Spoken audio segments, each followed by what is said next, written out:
जी, अस्सलाम वालेकुम। मेरा नाम हफ़ीज़ुर रहमान है और मैं California real estate and builders के प्लेटफॉर्म से आपसे मुखातिब हूँ। आज की वीडियो बड़ी ज़बरदस्त होगी क्योंकि सोशल मीडिया के हवाले से, उसकी इम्पोर्टेंस के हवाले से हम बात करेंगे। हमने पिछले साल 1.5 साल में देखा कि रियल एस्टेट के अंदर भी सोशल मीडिया का बड़ा इंटेंसिवली यूटिलाइजेशन होना स्टार्ट हुई है। और ये यूटिलाइजेशन इसलिए हो रही है कि क्योंकि अल्टीमेट इसकी जो बेनिफिट्स हैं वो रियल एस्टेट इंडस्ट्री में बहुत ज़्यादा बढ़ रहे हैं। हम इस वीडियो के अंदर डिस्कस करेंगे कि बहरी टाउन कराची के अंदर जो रियल एस्टेट इंडस्ट्री के अंदर सोशल मीडिया का इम्पैक्ट है वो क्या है।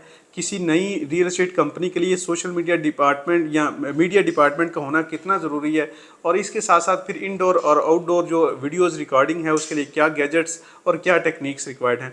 मेरे साथ इस सिलसिले में मौजूद हैं आफ्ताब इकबाल साहब, जो हमारी मीडिया टीम के हेड हैं। वो हमारे साथ मौजूद होंगे। हम one by one in questions के उनसे आंसर लेंगे। मैं सबसे पहले आफ्ताब भाई आपको वेलकम करता हूं अपने पास।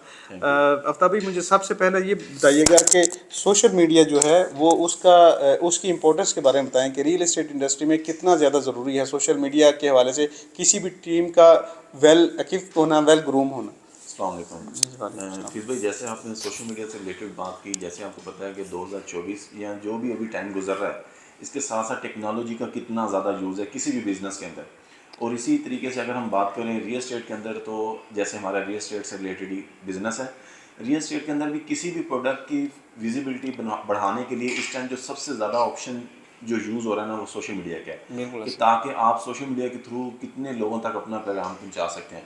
वो उसके लिए आप अपना यूट्यूब को यूज़ करें, आप फेसबुक के ऊपर वीडियो अपलोड करें, इंस्टाग्राम को करें, ट्विटर को करें, लिंक्डइन को करें।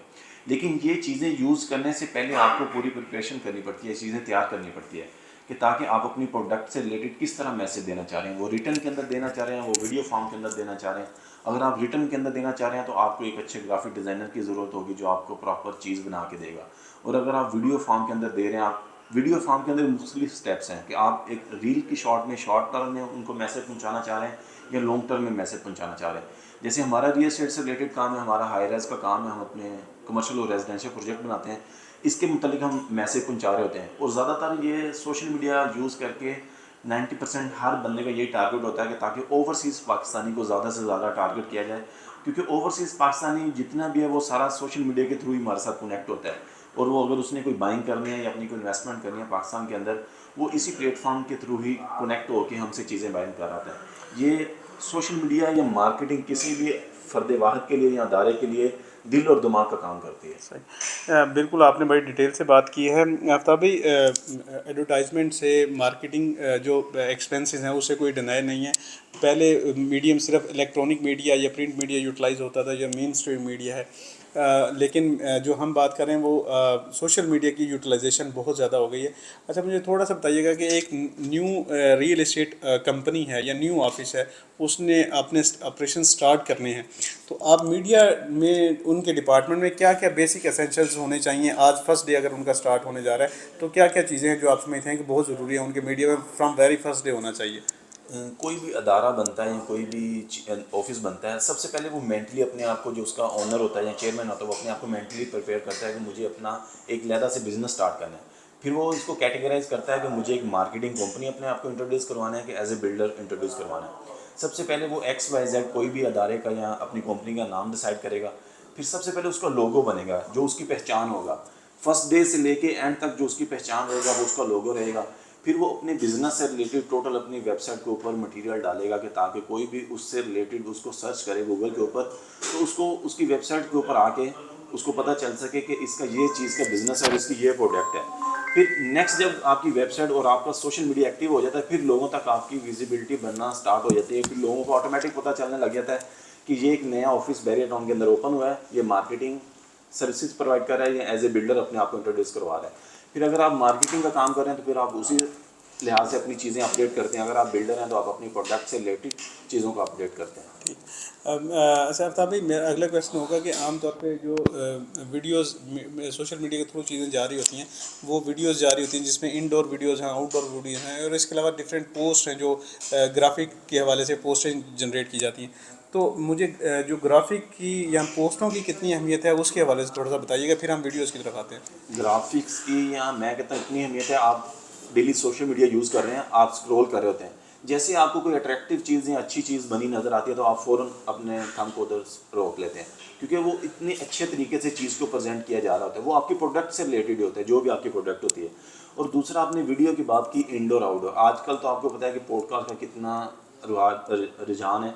हर बंदा अपनी प्रोडक्ट को तफसील के अंदर बता रहा है कि ताकि ओवरसीज़ पाकिस्तानी जो उसका माइंड, क्लाइंट का जो माइंड क्लियर करना है ना, वो जब आप लॉन्ग वीडियो बनाते हैं उसके अंदर फाइनल डिस्कशन करते हैं, उसकी ह्यूमैनिटीज़ के बारे में बताते हैं, उसकी सराउंडिंग के बारे में बताते हैं, उसकी फैसिलिटीज़ के बारे में बताते हैं, फिर ओवरसीज़ पाकिस्तानी इससे ज़्यादा एतमाद के अंदर आता है। अगर आप आउटडोर वीडियो की या प्रोजेक्ट के ऊपर जाते हैं, प्रोजेक्ट की लोकेशन भी दिखा रहे होते हैं, उसको चीज़ें समझ भी आ रही होती हैं, उसको पीछे परिसर कौन सा है, इसकी सराउंडिंग में कमर्शियल कौन सा है, लेफ्ट साइड के क्या चीज़ें हैं, राइट साइड पे क्या चीज़ें हैं, इस चीज़ का भी बहुत अच्छा इंपैक्ट है। और जो आप स्टूडियो के अंदर वीडियो रिकॉर्ड कर रहे होते हैं, वो भी आप हेल्दी डिस्कशन के साथ उनको मैसेज पहुंचा रहे होते हैं। दोनों तरीके बहुत अच्छे हैं।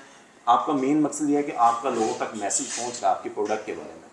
जी बिल्कुल ऐसी है। अच्छा, सोशल मीडिया के हवाले से सबसे पहले जब सोशल मीडिया न्यू इंगेज लोगों ने इंगेज होना शुरू हो गए इसके साथ, तो उसे एंटरटेनमेंट के तौर पे समझा जाता था कि ये है। उसके बाद विद द पैस ऑफ टाइम फॉर लर्निंग या लोगों ने सीखा और फिर उन्होंने कहा कि नहीं, ये एक लर्निंग टूल है।